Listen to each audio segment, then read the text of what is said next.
हरे कृष्णा। तो हम लोग पहुँचे हैं खादिर वन में। खादिर वन बकासुर की उद्धार की जगह है। आप जानते हैं कि बकासुर और अघासुर, पूतना, ये तीनों भाई बहन हैं और इन तीनों का ही भगवान के हाथों से उद्धार हुआ। और बकासुर एक बहुत बड़े डक के रूप में आया, बहुत बड़ी बड़ी बीक्स वाला, भगवान को मारने के लिए। और बकासुर जब यहाँ पर आया, इस जगह पे भगवान खेल रहे थे और ये किशोरी कुंड है ये जगह। और इस किशोरी कुंड के यहीं पर बकासुर ने भगवान को मारने का प्रयास किया और बकासुर ने एकदम से भगवान को अपनी चोंच से निगल लिया। तो सारे संसार के देवता, गांव वाले सब परेशान हो गए। गांव वालों ने एकदम से बोला, खायो रे खायो रे खायो रे। तो इस जगह का नाम बाद में खायरो पड़ गया। और क्योंकि ये भगवान को खाने से रिलेटेड ही जगह थी, तो इस जगह का नाम भी खादिर वन इस प्रकार से पड़ा। उसके बाद में ऐसा बताया जाता है अलग अलग पुराणों में कि सारे देवी देवताओं ने घबरा गए और उन्होंने बकासुर के ऊपर अटैक कर दिया। सब ने, इंद्र ने अपना वज्र चलाया, शिव जी ने अपना त्रिशूल चलाया, ब्रह्मा जी ने अपना अस्त्र चलाया, अग्नि ने अग्नि वर्षा करी, वायु ने वायु अस्त्र चलाया। लेकिन उससे थोड़ा थोड़ा तो वो प्रभावित हुआ, लेकिन बकासुर का अंत नहीं हुआ। और उसके इस पूरे सारे देवताओं से अटैक के बाद उसके दोनों पंख चले गए।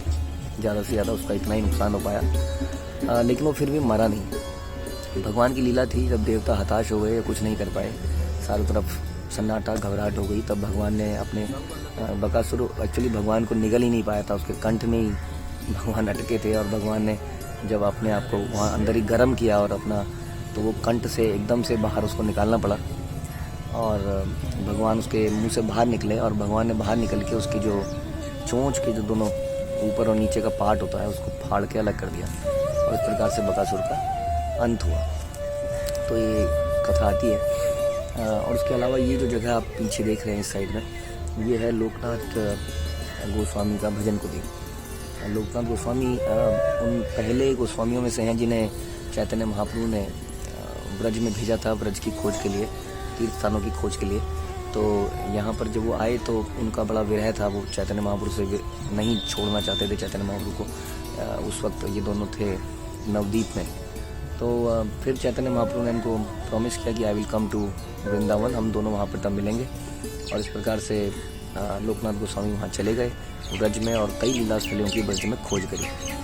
परंतु बाद में जब चैतन्य महाप्रभु चले गए जगन्नाथपुरी की तरफ, तो लोकनाथ गोस्वामी उनकी तरफ उनसे मिलने के लिए वहाँ गए। लेकिन तब तक चैतन्य महाप्रभु साउथ इंडिया यात्रा में चले गए, पूरी यात्रा में भ्रमण करते करते। और लोकनाथ गोस्वामी उनके पीछे कई जगह गए, लेकिन जहाँ जहाँ पहुँचते वहाँ से पहले ही महाप्रभु निकल जाते।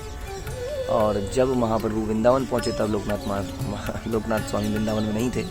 और फिर महाप्रभु फिर से जगन्नाथपुरी में आ गए। लेकिन लोकनाथ गोस्वामी एकदम निराश हो चुके थे, एक तरह से शरीर त्यागने का ऐसे इस भाव में आ गए थे। तब चैतन्य महाप्रभु उन्होंने स्वप्न में आकर उन्हें ढांढस बताया कि I am with you only always, तो आप वहीं पर रहिए, वृंदावन में ही अपना स्थान बनाइए।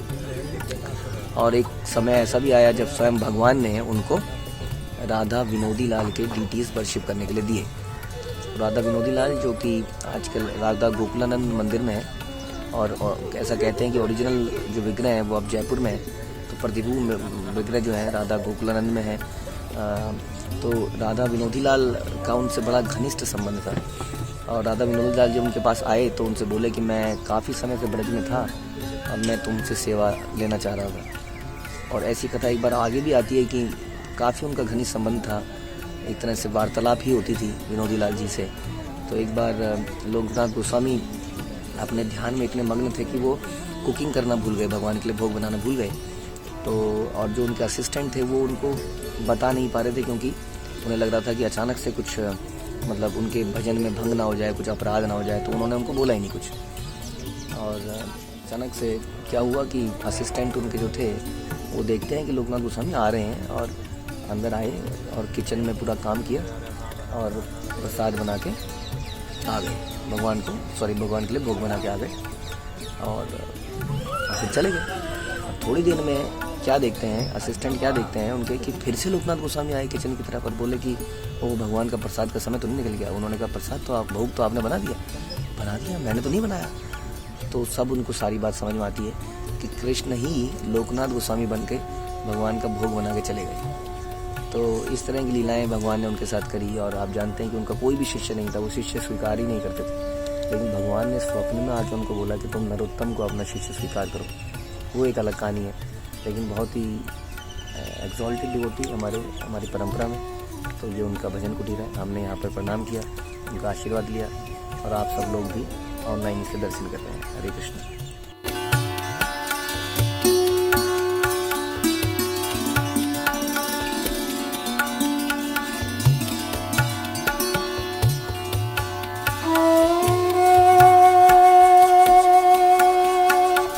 हमने सुनी बकासुर की कथा। अभी इसमें सीख क्या है वो समझने की आवश्यकता है। भक्ति विनोद ठाकुर कहते हैं कि बकासुर हमें डुप्लिसिटी नेचर दिखाता है, क्योंकि बकासुर एक बगुला था, जो कि बगुला क्या करता है, बाहर से दिखने में एक बड़ा वाइट सा सुंदर सा पक्षी लगता है और एक टांग पे खड़ा हुआ ऐसा लगता है कि तपस्या कर रहा है, लेकिन मछली आते ही मछली पे लपक जाता है।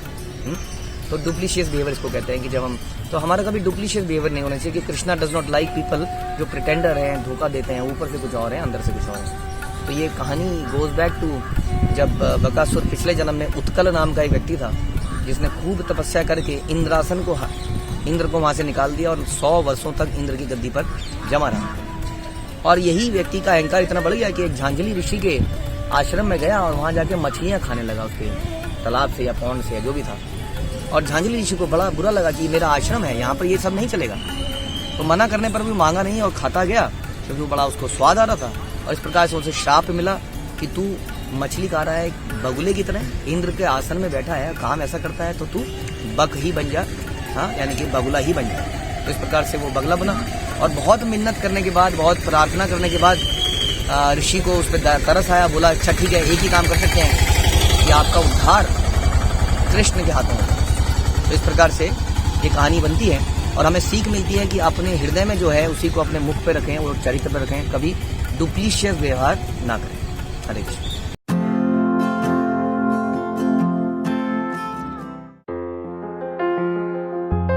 नमो विष्णुपदाय कृष्णपृष्ठाय भूतले श्रीमते भक्ति वेदांता स्वामी निति नामिने। नमस्ते सरस्वती देवे गौरवाणी प्रचारिणे निर्विशेष शून्यवादी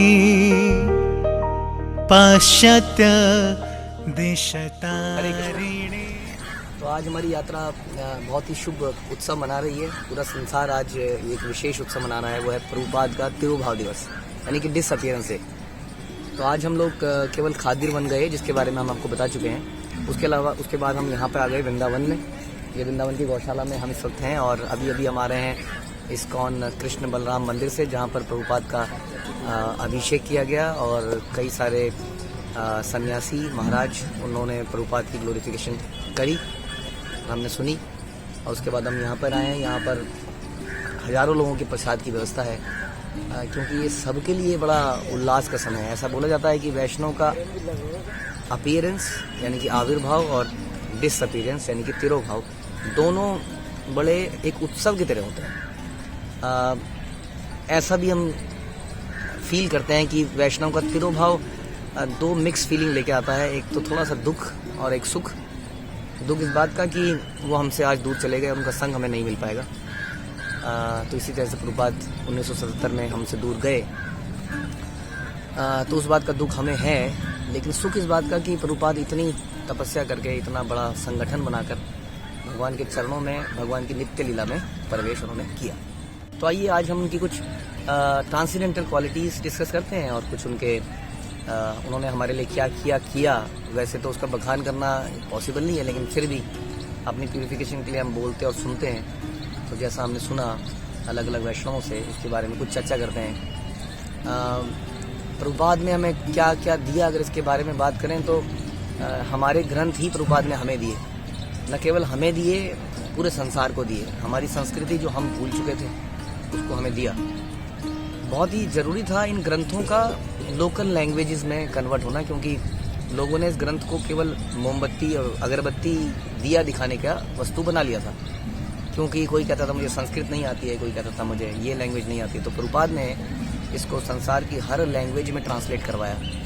आज की डेट में 72+ लैंग्वेजेस में भगवद गीता की ट्रांसलेशन हो चुकी है और प्रभुपाद के सारे ग्रंथ ट्रांसलेट हो रहे हैं। इस प्रकार श्रीमद् भागवतम, ईशोपनिषद और न जाने कितने ऐसे ग्रंथ जो प्रभुपाद के रचित थे, जैसे चैतन्य चरितामृत, वो पूरे संसार में अलग अलग लैंग्वेजेस में, यहाँ तक कि अरेबिक में, उर्दू में, तो ये उसमें इन लैंग्वेजेस में भी ये ग्रंथ आ चुके हैं। अब जब इस लैंग्वेजेस में ग्रंथ आते हैं तो गीता का ऑलरेडी इतना प्रचार है संसार में कि हर कोई जानना चाहता है कि इसमें लिखा गया है। मैंने भी यही जानना चाहा था। बस मेरे को भी ये लगता था कि संस्कृत में कैसे पढ़ूंगा, और एक दिन अचानक से जब मैंने देखा कि ये तो हिंदी में है, देन उसके बाद मैंने स्टार्ट किया। और इसी तरह से आपने, हमने और सब संसार के लोग अपनी अपनी लोकल लैंग्वेजेस को पढ़ रहे हैं, उनके जीवन बदल रहे हैं। इसलिए प्रभुपाद कहते थे कि आपकी प्रीचिंग से क्या होगा, आप मेरी पुस्तक को बांटिए, इससे लोगों का हृदय बदलेगा। तो सबसे बड़ा उपहार है प्रभुपाद का पुस्तक वितरण। प्रभुपाद ने हमें ये बताया कि आखिर भगवान कौन है। हम लोग संसार में अपने आप को ही नहीं जानते थे कि मैं कौन हूँ। प्रभुपाद ने हमें ये भी बताया कि हम कौन है, और ये बताया कि भगवान कौन है, क्योंकि बड़ा कन्फ्यूज़न था मुझे, जिनसे मैं मिलता हूँ उन सभी को, कि भगवान वास्तव में कौन है। इतने सारे देवी देवता हैं, क्या वो भगवान है या कोई महान व्यक्ति को पूजना चाहिए। तो प्रभुपाद ने बहुत क्लियर कट बताया कि भगवान कौन है। मैं केवल ये बताया भगवान कौन है, ये बताया कि उन भगवान के साथ हमें क्या संबंध निभाना है और कैसे निभाना है। तो प्रभुपाद ने हमें बताया कि भगवान कृष्ण हैं, उनके साथ हमें हमें भक्ति के द्वारा उन्हें प्राप्त करना है। हम उनके इटर्नल दास हैं, ये हमारी पहचान है। तो ये हमारी पहचान, भगवान की पहचान, और भगवान से हमारा संबंध क्या है और कैसे निभाना है, ये प्रभुपाद ने हमें दिया। प्रभुपाद ने हमें इसको देने के लिए सुंदर विग्रह दिए। आज के संसार में इस्कॉन के विग्रह हर जगह फेमस हैं। इतने प्रेम से विग्रहों की पूजा और सजावट, उनको भोग लगाना लगता नहीं कहीं और किया जाता है। तो प्रभुपाद ने हमें ये सब दिया, जिसके कारण हम लोग अपने घर घर में अब ये सब चीज़ें कर सकते हैं और भगवान से कनेक्ट कर सकते हैं। प्रभुपाद ने हमें ये सिखाया कि भगवान को कैसे पसंद किया जाए। हमें ये जानना जरूरी है कि भगवान किसको पसंद करते हैं। वही श्लोक जो भगवद गीता में लिखे हैं, जो आज से पहले न जाने कितनी बार कितने लोगों ने पढ़े, लेकिन उनके मर्म को टच भी नहीं कर पाए। वही भगवद गीता के श्लोक जब प्रभुपाद ने हमारे सामने रखे तो हमारी आंखें खुली रह गई। जब प्रभुपाद ने बताया कि जो व्यक्ति मेरा प्रचार करता है वो मुझसे सबसे ज़्यादा प्रिय है, और प्रभुपाद ने इस प्रकार हमें बताया कि कैसे प्रचार ही सार है। हाँ, और पूरे संसार में प्रभुपाद के हर जो उनके इस संप्रदाय में जुड़े हैं उनको एक विशेष प्रेरणा देते हैं प्रभुपाद प्रचार करने की अपने कैरेक्टर से। तो आज इसलिए हम सबको प्रभुपाद के इस कार्य को आगे बढ़ाना है, प्रचार कार्य को। तो प्रभुपाद ने हमें बताया प्रीचिंग इज एसेंस, प्रचार ही सार है और पुस्तकें आधार है। हमारा प्रचार पुस्तकों के आधार पर होना चाहिए। ये प्रभुपाद ने हमें सिखाया कि कैसे हम जब भी किसी को बोलें तो केवल शास्त्रों का रेफरेंस देके बोले। आप देखेंगे प्रभुपाद के लेक्चर्स में हमेशा भगवद गीता, भागवतम, ये वहीं से कोट करके वो बताया करते थे। तो इस प्रकार से प्रचार ही सार है, ये उपदेश उन्होंने हमें दिया। प्रभुपाद ने हमारी संस्कृति को, जो एक बड़ी महत्वपूर्ण संस्कृति है, जो मैं इसको भारतीय संस्कृति तो नहीं कहूँगा, सनातन धर्म का ये जो संस्कृति है, जो परंपरा है, इसको पूरे देश में, पूरे संसार में फैला दिया। हम देखते हैं कि अभी भी हम देख रहे हैं इतनी लंबी लाइनें हैं यहाँ पर प्रसादम की, और इसमें कितने सारे विदेशी हैं जो कि हमारी जैसी पोशाक पहने हैं और भगवान के नाम जप रहे हैं। तो पूरी संस्कृति को पूरे संसार में फैला दिया। हाँ, और इतनी इस उम्र में सबसे बड़ा इम्पोर्टेंट है कि जब इस उम्र में आदमी रिटायरमेंट की सोच के आराम करने की सोचता है, इस उम्र में उन्होंने अपने गुरु का आदेश का पालन करने का स्टार्ट किया। और ये बहुत ही मुश्किल काम था, क्योंकि उन्हें इसके लिए विदेश में जाना था जहाँ वो कभी गए नहीं थे। वहाँ की जलवायु उनको बिल्कुल सूट नहीं करती थी, क्योंकि वो ठंड बिल्कुल बर्दाश्त नहीं कर सकते थे। वहाँ कोई उनका रेफरेंस नहीं था जहाँ पर रहने की जगह मिल जाए, खाने को मिल जाए। आप जानते हैं इवन इंडिया में भी हम कहीं ट्रैवल करते हैं, वैष्णव कभी ट्रैवल करता है तो उसको कितना सोचना पड़ता है, कहाँ से खाएगा, कैसे खाएगा, लहसुन प्याज का क्या होगा, कौन सी किचन होगी। अब विदेश में सोचिए जहाँ कोई रेफरेंस नहीं है, वहाँ वो गए इतना बड़ा रिस्क लेकर, बिना किसी पैसे के, बिना किसी जान पहचान के। तो ये केवल भगवान का टोटल शरणागति भक्त ही, शुद्ध भक्ति ऐसा कर सकता है। इसलिए वास्तव में वो एक सेनापति भक्त हैं, जैसा कि भक्ति विनोद ठाकुर ने बोला था कि मेरा एक सेनापति भक्त आएगा, तो वो स्वयं श्रील प्रभुपाद थे जिन्होंने इतनी बड़ी सेना इकट्ठा करी। बाद में हमें सबसे महत्वपूर्ण हरिनाम दिया। हाँ, और इस हरिनाम के और प्रभुपाद ने जब ये हरिनाम हमें दिया तो बिना किसी क्वालिफिकेशन के दिया। जैसे हमें याद है कि हम सुनते हैं कि भक्ति सिद्धांत सरस्वती जब महाराज जब दीक्षा देते थे तो 64 माला करने पर ही दीक्षा होती थी। प्रभुपाद जानते थे कि हमारी क्या स्थिति है, हमारी स्थिति मलेच्छों जैसी है। कहने को हम किसी भी जाति संप्रदाय के हो सकते हैं, लेकिन हमारी स्थिति जो है, रहन सहन जो भी हम करते हैं वो मलेच्छों से ज़्यादा बेहतर नहीं है। नहाने धोने का ले लीजिए, खान पान का ले लीजिए, लेकिन हमको हमारे लेवल पे हमें शुद्ध करने के लिए प्रभुपाद ने हमें 16 माला करने के लिए दिया। और इसकी एक तरह से उन्होंने परमिशन स्वयं कृष्ण से ली, हमारे लिए हमें डिस्काउंट दिलाया। तो प्रभुपाद ने हमें हरिनाम दिया और प्रभुपाद ने हमें हमारे उत्सव दिए, कैसे उन उत्सव को मनाना चाहिए, चाहे वो दिवाली है, चाहे वो जन्माष्टमी है या रथ यात्रा है, उसमें कैसे हमें हरिनाम करना चाहिए, संकीर्तन करना चाहिए, उसमें कैसे हमें प्रसाद वितरण करना चाहिए, कैसे भगवान की वर्शिप करनी चाहिए। तो ये सब कुछ हमें प्रभुपाद ने दिया, क्योंकि हमारे उत्सव सारे रंग खो चुके थे, वो उत्सव प्रभुपाद ने हमें दिए। प्रभुपाद ने न केवल उन लोगों को प्रीच किया जो कि मैच्योर हैं, बल्कि प्रभुपाद ने हमारे शिशुओं को, छोटे छोटे बच्चों के लिए भी ये सोचा, क्योंकि आगे जाके इन्हीं बच्चों को कल का लीडर बनना है। प्रभुपाद ने सिखाया कि कैसे भगवद गीता का ज्ञान छोटी उम्र से देना चाहिए, क्योंकि संसार कहता था कि ये तो बुढ़ापे में करने की चीज़ है। प्रभुपाद ने गुरुकुल खुला और ऐसे कई जगह पर कई ऐसे शिक्षा के लिए प्रबंध किए जहाँ पर छोटे छोटे बच्चों को ट्रेनिंग दी गई। आज भी आप देख सकते हैं उन पिक्चर्स को, उन वीडियो में, जिसमें छोटे छोटे बच्चे धोती पहन के प्रभुपाद के आगे प्रणाम कर रहे हैं, उनको ग्लोरीफाई कर रहे हैं, उनको माला पहना रहे हैं। तो इस प्रकार से बचपन से ही कैसे ये शिक्षा दी जाए, शिक्षा प्रणाली कैसे होनी चाहिए, बच्चों को कैसे शिक्षा दी जाए कि उनका मटेरियल लाइफ भी चल पाए और स्पिरिचुअल लाइफ भी चल पाए, ये प्रभुपाद ने हमें दिया, जो कि इस्कॉन के भक्त पूरी दुनिया में आज की डेट में इसको अप्लाई कर रहे हैं और इसका फ़ायदा उठा रहे हैं। प्रभुपाद ने एक हमें ऐसी चीज़ दी जिससे सब बड़े प्रेम करते हैं, वो है कृष्ण प्रसाद।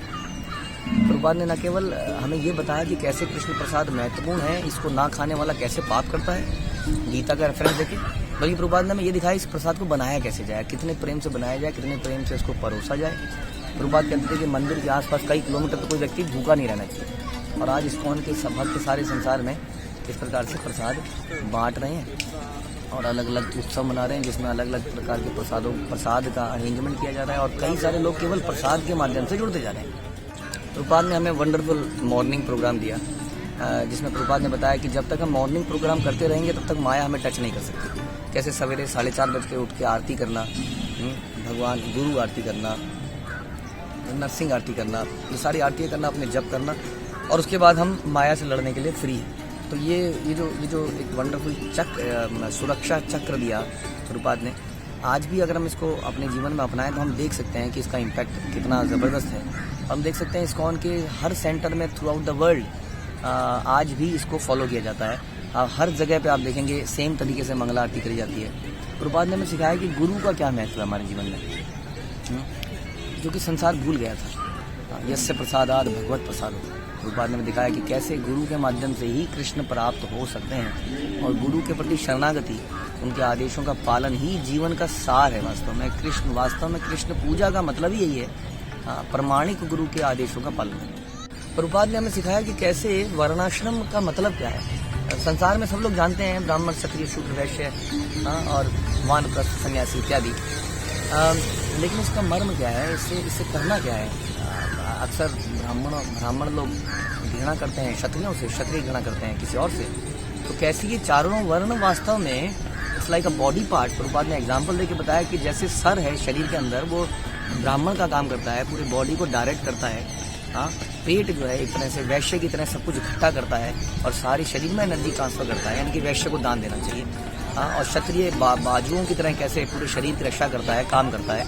और जो हमारा गुदा है, हमारा मूत्र स्थान है, उससे हम वेस्ट को त्यागते हैं। तो कोई लेकिन इसमें ये नहीं कह सकता कि जो हमारा मल त्यागने की जगह है वो बेकार जगह है, उससे घृणा करनी चाहिए। क्योंकि अगर मल त्यागने की जगह बंद हो जाए थोड़े घंटों के लिए भी, तो आदमी के प्राण निकलने लगते हैं। तो प्रभुपाद ने सिखाया कैसे इन चारों को, ब्राह्मण क्षत्रिय शूद्र वैश्यों को, एक ही पर्पज होना चाहिए, वो है कृष्ण की प्रसन्नता।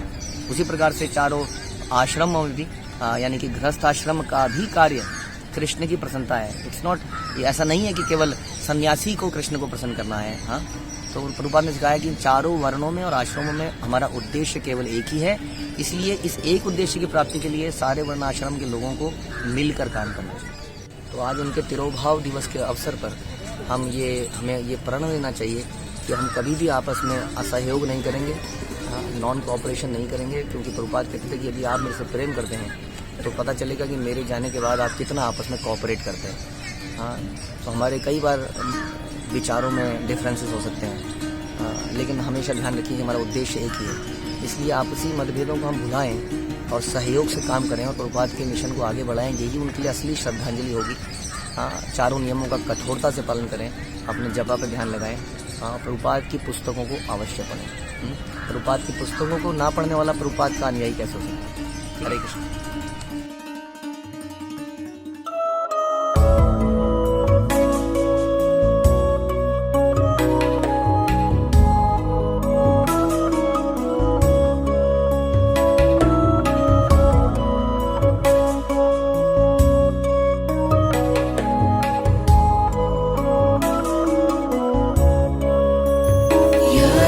প্রভুপাদ হয়তো তবে কি হয়তো এ জীবন বাহিত কিসে যদি প্রভুপাদ হয়তো তবে কি হয়তো এ জীবন বাহিত কিসে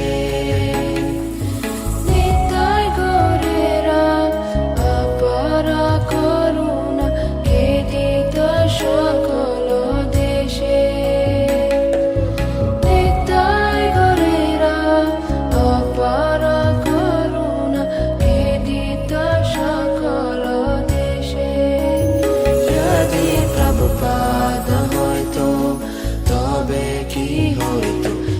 জীবন বাহিত কিসে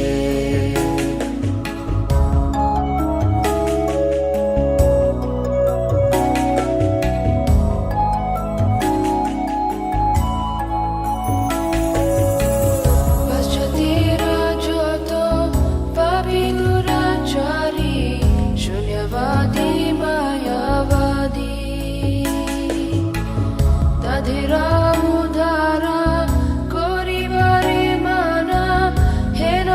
দয়ানিধি তাদের উদ্ধারা করিবারে মনা হেন দয়ানিধি যদি প্রভুপাদ হইতো তবে কি হইতো এ জীবন বাহিত কিসে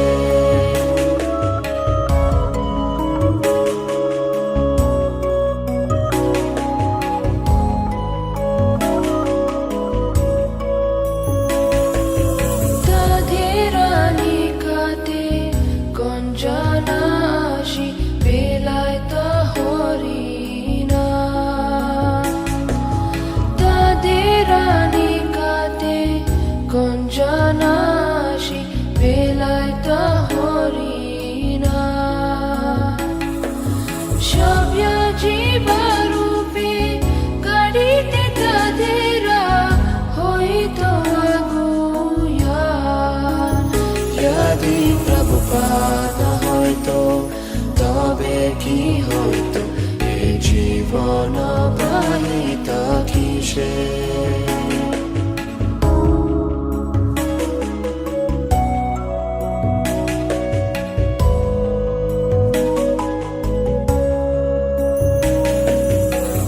দেশে দেশে হরি বিগ্রহ সেবা আরতি রাত্রি দিনে দেশে দেশে হরি বিগ্রহ সেবা আরতি রাত্রি দিনে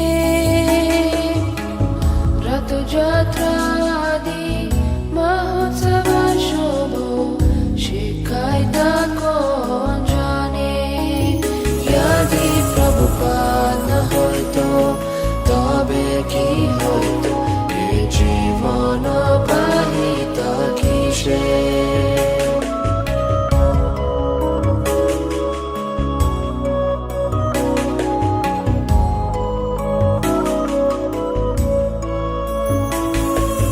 গীতা ভাগবত চৈতন্য চরিত প্রেমামৃত রসাসারো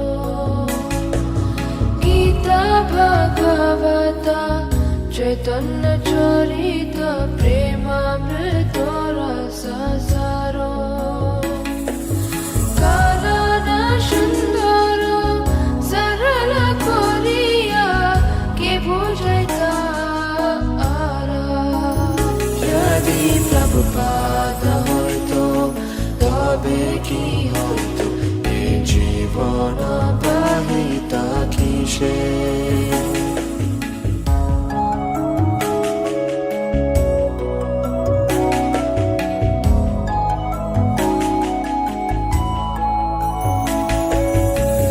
কত কষ্ট সাহি প্রতমানে রাহি কে বদিত হরিনা কে দিতা মোদেরা পুরী বৃন্দাবন মায়াপুর মত কে দিতা মোদেরা পুরী বৃন্দাবন মায়াপুর মত যদি প্রভুপাদ হইতো তবে কি হইতো এ জীবন বাহিত কিসে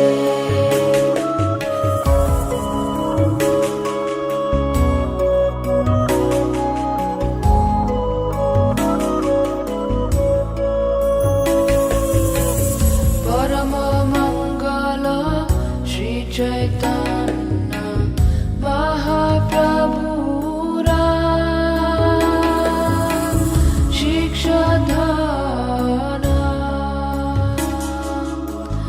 আচারে প্রচারে সদা মাধেরে কে করিতা নিয়োজনা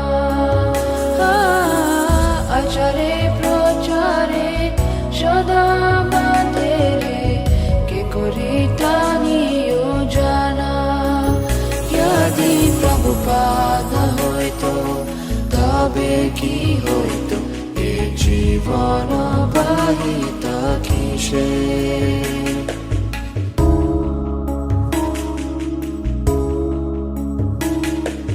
প্রেম কল্পতারু নিতাই করেরা প্রেম কল্পতারু নিতাই করেরা কৃপা কোন লোকে পারে নিরবধি জয় পতাকা হৃদয়ে তোমারে স্মরণ করে নিরবধি জয় পতাকা হৃদয়ে তোমারে স্মরণ করে যদি প্রভুপাদ হইতো তবে কি হইতো এ জীবন বাহিত কিসে যদি প্রভুপাদ হইতো তবে কি হইতো এ জীবন বাহিত কিসে নিতাই গৌরেরা অপার করুণা কে দিত সকল দেশে নিতাই গৌরেরা অপার করুণা কে দিত সকল দেশে যদি প্রভুপাদ হইতো তবে কি হইতো এ জীবন বাহিত কিসে